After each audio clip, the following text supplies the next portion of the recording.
दोस्तों नेहरू प्लेस की क्या है ना, बेस्ट बात ये है कि अगर आप यहाँ पर आते हो कुछ भी रिपेयर कराने के लिए तो आपको लोगों के पास जाने की ज़रूरत नहीं है, दुकानें ढूंढने की ज़रूरत नहीं है, लोग खुद चल के आपके पास आ जाते हैं। कुछ ऐसा ही हमारे साथ हुआ आज सुबह, जैसे हम यहाँ पहुँचे भाई लोग आ गए कि लैपटॉप रिपेयर कराना है, फ़ोन रिपेयर कराना है, क्या कराना है, हमारी दुकान है, हमारे पास आ जाओ। और जो एक्सपीरियंस था वो कुछ ऐसा था। 18 से 20,000 उसको तो देखो चेक करके ही बताते कि 30 पीना 40 पीना। आ जाओ एक बार रेट ले लो बड़े भाई। बेचारा डर गया यार, 30 रुपए का टेम्पर ग्लास भाई टूटेगा। पर दोस्तों ये जो कहानी है ये इन सब लोगों के बारे में नहीं है, ये कहानी है एक बहुत ही खास लैपटॉप रिपेयर करने वाली आंटी के बारे में। तो चलिए उनसे मिलते हैं और जानते हैं कि उनका जो सफर है वो कैसा रहा। मैं आया था नेहरू प्लेस मार्केट एक्सप्लोर करने और यहाँ मुझे पता चला लैपटॉप वाली आंटी के बारे में। जहाँ बाकी लोग सेम काम के 18 से 20,000 रुपए मांग रहे थे, वहीं आंटी ये 3 से 5,000 में कर रही हैं।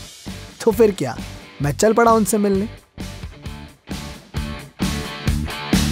अंदाजा है कुछ आपको कितना होगा? 100, 200, 250 होगा बेटा। 200-250 200-250 लैपटॉप यहाँ पर। क्या आंटी, काजल नाम है आपका है ना? तो आप बंगाल से हो है ना? तो जैसे दिल्ली कब आए आप? मैं सन 80 में दिल्ली में आई हूँ, तब मेरी एज 12 साल की थी। मैं कुछ करना चाहती थी क्योंकि गरीब घर की लड़की हूँ, कुछ करना चाहती थी। माँ बाप के भूख देखा, मैंने अपना भूख देखा। उसके बाद मैं धीरे धीरे आगे बढ़ते गई और मुझे लोग मिले, बहुत हार्ड वर्किंग किया। पूरी नेहरू प्लेस जानता है मेरे को, कोई मुझे नहीं चाहता था यहाँ बैठ के मैं काम करूँ और स्टैंड होके स्ट्रगल करके मेहनत करके यहाँ बैठी हूँ आज। उस ज़माने में 1500 रुपये मुझे सैलरी मिलता था। अकेले घर में रहना, बेटी को पालना, मेरी बहुत कम एज में शादी हो गई थी। वैसे भी जिस टेस्ट से मैं बिलोंग करती हूँ बहुत गरीब है बेटा, सच बता रही बिल्कुल।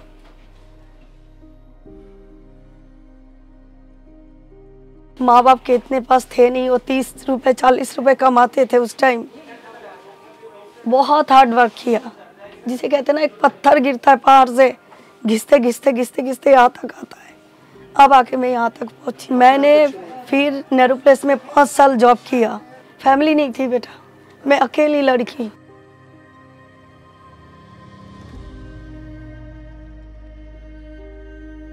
बहुत किया है, मुझे लोगों ने डम करने की कोशिश किया, पढ़े लिखे लोग, मेरे अपनों ने, जो नहीं तू ये नहीं कर पाएगी।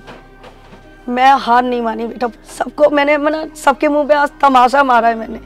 जो मेरे अपने, जो मुझे डम करने की कोशिश कर, मुझे बोलते थे अरे ये तो गरीब घर की लड़की है, इसे हटाओ, इसको नहीं बैठने देंगे हम अपने पास। इंजीनियर की उस टाइम वैल्यू होते थे बेटा।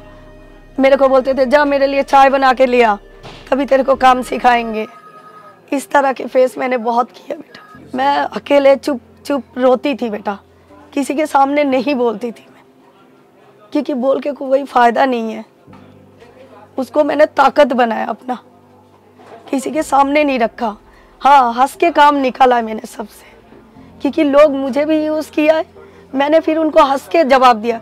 कोई बात नहीं, मुझे अपना काम सीखने के लिए अगर किसी को चाय बना के देना है मैं दूंगी, ठीक है, मुझे उस बात पे भी कोई ऑब्जेक्शन नहीं है।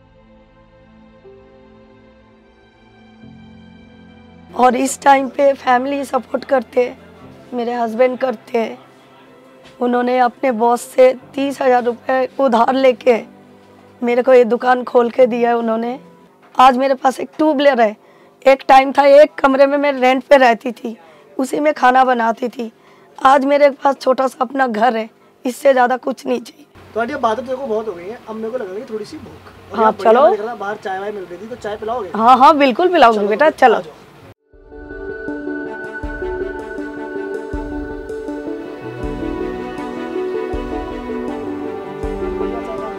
हाँ बढ़िया चाय तो हमारा ये राहुल देता है। हाँ बढ़िया चाय ये राहुल का है। हाँ जी, यही हमें चाय पिलाता है।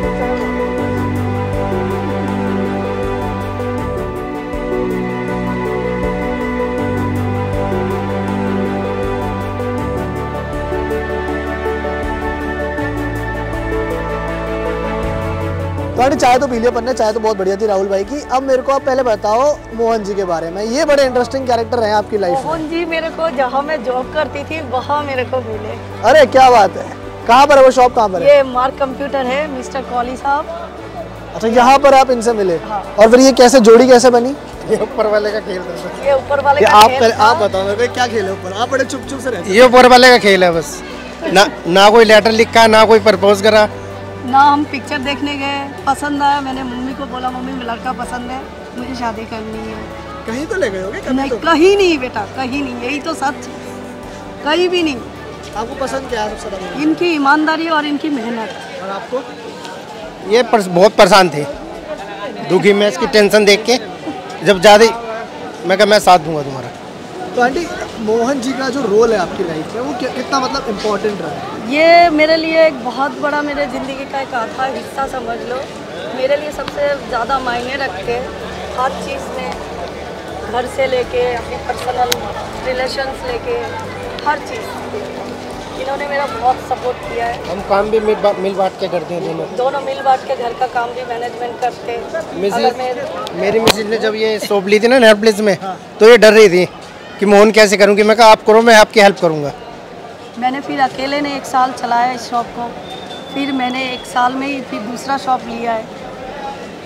मेहनत काफ़ी करी है। मेहनत बहुत की है।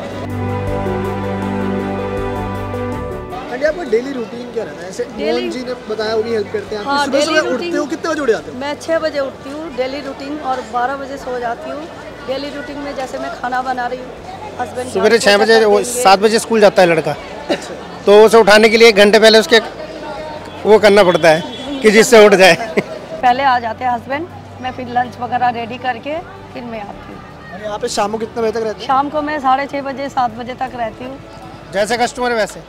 चलिए आप मेरे को ना आप वो वाली दुकान दिखाओ जहाँ से आपने शुरू किया था सबसे पहले यहाँ पर काम करना। हाँ। वहाँ ले चलो आप। और चलते चलते आप मुझे यही बता दो कि जो वो लैपटॉप था जो आपने सबसे पहले बनाया था, मेरे मतलब लाइफ का पहला सबसे महंगी मशीन थी IBM 286 का। वो पहला लैपटॉप था महंगा? हाँ, और वो सबसे महंगी मशीन थी। उस टाइम विंडो एम ही चलते थे। ये कौन सा साल था? ये कम से कम 30 साल पुरानी बात है। मुझे डेट भी याद नहीं है, और ना तो मुझे वो सन भी याद है कौन सा सन है। तो जब उस लैपटॉप को खोला था आपने पहली बार, हाँ। अंदर कंपोनेंट्स वगैरह देखे थे, कैसा लगा था? मतलब क्या है ये? नई दुनिया हो गई ना? नहीं, मेरे लिए तो कोई नई दुनिया नहीं है, आम बात है। जैसे रेगुलर अपना काम करती हूँ उस हिसाब से करती हूँ, बस मेरे लिए कोई सरप्राइज वाली बात नहीं थी। तो जो आपने पहला लैपटॉप ठीक किया तब 30 साल पहले, और आज जो आप लैपटॉप्स ठीक करते हो, कितना बदल गया मतलब ये सब? बहुत बदल गया, हर चीज़ बदल गई, नई टेक्नोलॉजी आ गई सारी। तो हम लाइफ के एक्सपीरियंस भी बढ़ा है, तो मेरे लिए कोई डिफ़िकल्ट नहीं है, कर लेती हूँ। अपडेट कैसे करते हो? बिकॉज कंपोनेंट्स बदल गए। कंपोनेंट मेन कंपोनेंट होता है। कंपोनेंट्स अगर ऐसे बदल जाते हैं ना, इतने सालों में बहुत चीज़ें बदल चुकी हैं, नए चिप आ गए हैं, नए कंपोनेंट्स। पार्ट्स तो सेम ही होता है, मॉडल के हिसाब से पार्ट्स होते हैं, अलग अलग वैल्यूज के होते हैं। अच्छा चलिए, तो अब ये दुकान पे आ गए हम आपकी पहली वाली? मेरे जहाँ मैं जॉब करती थी वो ऊपर है, शॉप आ गए। वहाँ है। चलिए तो फिर चलते हैं। बिल्कुल सर, आप बहुत अच्छा लगा आपसे मिलके। आप कैरी ऑन कीजिए, और बहुत बढ़िया स्टोरी है आपकी भी। फोटो में आ गई। चलिए चलो। ऊपर चलते हैं।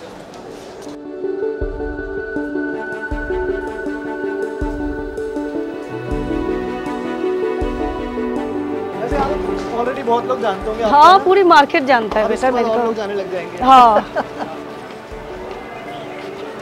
ये वाली जो शॉप है आपकी, हाँ, जहाँ हम जा रहे हैं, इसमें कितने साल काम किया? यहाँ मैंने 6 साल काम किया है। 6 साल। हाँ, बड़ा मैं नौकरी नहीं करूँगी। अच्छा आंटी, आपका कस्टमर्स के साथ रिलेशन कैसा रहा है? कभी कुछ ऐसा हुआ कोई कस्टमर ने हल्ला करा, थोड़ा हाँ लड़ाई बेटा, झूठ? कई बार ऐसे कस्टमर आ जाते, कई बार खराब भी रहा रिलेशन, कई बार बहुत अच्छा रहा। जैसे किस बात पे आर्ग्यूमेंट होता है या बहस? आर्गुमेंट मेन ज़्यादा होता है, ये चीज़ दिया तो क्यों नहीं ठीक हुआ। कई बार ऐसा भी होता है, और कई बार ऐसे भी होता है जो कस्टमर को बोलते कुछ है, सुनते कुछ है, इस तो फिर वजह आप से भी हो जाता है। मतलब डील कैसे करते हो, समझाते कैसे हो? मैं फिर समझा लेती हूँ उन्हें, टेक्निकली जब समझाती हूँ तो उन्हें समझ आ जाता है। अच्छा, पहला मेरा दुकान, ऑफिस पीछे रह गया। अरे ये वाला है? हाँ, बातों में इतना ज्यादा मस्त हो गए ना कि हम दुकान भी छोड़ के चले गए। आ जाओ। ये वाली है? हाँ यहाँ सर, आपने? ये मेरा, मैंने यहाँ पे नौकरी किया है। अच्छा, यहाँ पे आपने जॉब करी है। Hello sir. ये सेकंड टेडलिंग कंपनी का नाम है, टेडलिंग। टेडलिंग। सबसे पहले तो ये फ्रेशर आई थी, इन्हें कुछ नहीं आता था। फिर इन्होंने जो है, मैं भी यहाँ जॉब ही करता हूँ, इन्होंने जॉब किया और धीरे धीरे अपने आप को बहुत स्ट्रगल करते हुए ऊपर उठाया, जो कि एक महिला के लिए हार्डवेयर काम करना बड़ा मुश्किल काम होता है, लेकिन इन्होंने अपने आप को बड़े सही तरीके से सांचे में ढाला। तो इसलिए हर एक महिला को ये प्रोत्साहन मिलना चाहिए। हार्डवेयर के काम में क्या होता है, ज़्यादातर इस लाइन में पुरुष वर्ग ही मिलेंगे आपको, महिलाएं नहीं मिलेंगी। ठीक है, हार्डवेयर का कोर्स कोई महिला इतनी जल्दी करती नहीं है। इन्होंने ये करके एक मिसाइल कायम की कि हाँ देखिए, हम महिला होते हुए भी ये वाला काम बड़े तरीके से कर सकते हैं। देखिए वहाँ मैं बैठता नहीं हूँ, फिर भी जो है सुनने में ये आया कि बहुत अच्छा स्वभाव रहता था और पूरे स्टाफ के साथ मिलके रहती थी। अच्छा आंटी बताइए, सबसे ज़्यादा जो लैपटॉप है ना आपके पास, ये किसके आते हैं रिपेयर, कौन सी कंपनी के? HP, Dell, Lenovo. और सबसे कम किसके आते हैं? सबसे कम उसके आते हैं मैक के, एप्पल के। ऐसा आपको क्यों लगता है, ऐसा क्यों होता है? मैक की क्वालिटी अच्छी होती है ना, ये भी सही तरीका है, इसकी क्वालिटी अच्छी होती है। पार्ट्स मिलना सबसे ज़्यादा मुश्किल किसका है? सबसे ज़्यादा पार्ट्स मिलना मैक के मुश्किल है, एप्पल के मुश्किल है। हाँ। अच्छा, जब आप ये पार्ट्स कंपोनेंट्स वगैरह लेने जाते हो जैसे मार्केट में, तो फिर आप ये कैसे देखते हो कि रियल कंपोनेंट कौन सा है, नकली कैसा है? नंबर होते हैं ना, आईसी पे नंबर होते हैं, सीरियल नंबर होते हैं, उससे उसके हिसाब से मैच करके मंगवाते हैं ना। उससे और एप्पल में डुप्लीकेट पार्ट तो चलेगा नहीं। तो आंटी कभी आपके साथ ऐसा हुआ कि किसी ने आपको काम का वादा करा कि भाई मिलेगा और फिर उसके बाद पेमेंट करने से मना किया या काम देने से? हाँ, ऐसे भी लोग बहुत होते हैं, ऐसे भी होते हैं। काम करा लेते थे, पेमेंट नहीं देते थे, फिर मुझे फ़ाइट करना पड़ता था। जब मैंने मेहनत किया, काम किया, क्यों नहीं दोगे, लटकाते थे 1 महीना 2 महीना 3 महीने के बाद देंगे पेमेंट, ऐसे भी करते थे। और नेहरू प्लेस वाले ही ज़्यादा किए, नेहरू प्लेस में ही किया लोगों ने। और मुझे तो पता भी नहीं था बेटा मेरी नौकरी जा रही है। मैं ये टेडलिंग कंपनी में जॉब करती थी, उनका बहुत पहले स्टॉक हुआ करता था मदरबोर्डों का, उनको मैं केमिकल से वॉशिंग कर कर के स्टॉक ख़त्म कर दिया। उस ज़माने में 30 साल पीछे पुराने जाओ तो मेरे को 10,000 रुपये 12,000 रुपये ये लोग देते थे। कहने लगे जल्दी जल्दी काम ख़त्म करो, हमारे और शिपमेंट आने वाले, तो तुम्हारी सैलरी भी बढ़ा देंगे। और जब उनका माल ख़त्म हुआ, मैंने ज़्यादा काम करके देने लगी, इनपुट देने लगी, तो स्टॉक उनका ख़त्म हो गया। उस टाइम उन्होंने मुझे ड्रॉप कर दिया और तभी मैंने डिसीजन लिया था, नेहरू प्लेस में ही हुआ है, ये टेडलिंग कंपनी नेहरू प्लेस में ही है, और तभी मैंने डिसीजन लिया था मैं अब नौकरी नहीं करूँगी, अपना काम खोलूँगी। मैं अभी 1 हफ्ते के पहले एक लैपटॉप दिया था, मेरा ऑन नहीं हो रहा था, 2 साल से ऐसा पड़ा था। तो मैंने लेके आया था, मैडम को दिखाया था और उसके बाद मैंने बोला ठीक है जो भी कितना कर, लेकिन जो खर्चा है वो उन्होंने जो बताया वो अफोर्डेबल है, वो उसे कोई दिक्कत नहीं है। सो मैंने केरला में एक दुकान में मतलब वैसे एक कंप्यूटर का मार्केट उधर चेक किया था, मदरबोर्ड का बता रहा था 4,000 रुपये। मैंने मैडम को दिखाया था, मैडम ने बोला मेरे को 25,000 रुपये, 2,500 रुपये सॉरी। मुझे फेसबुक पे पता चला काजल जी के बारे में, और जैसे ही मुझे पता चला उस टाइम मेरा लैपटॉप ख़राब था, ये करीब 1.5 साल पुरानी बात है। तो मैं इमिजिएटली इधर आई और उन्होंने मेरा सारा इशू सॉल्व कर दिया।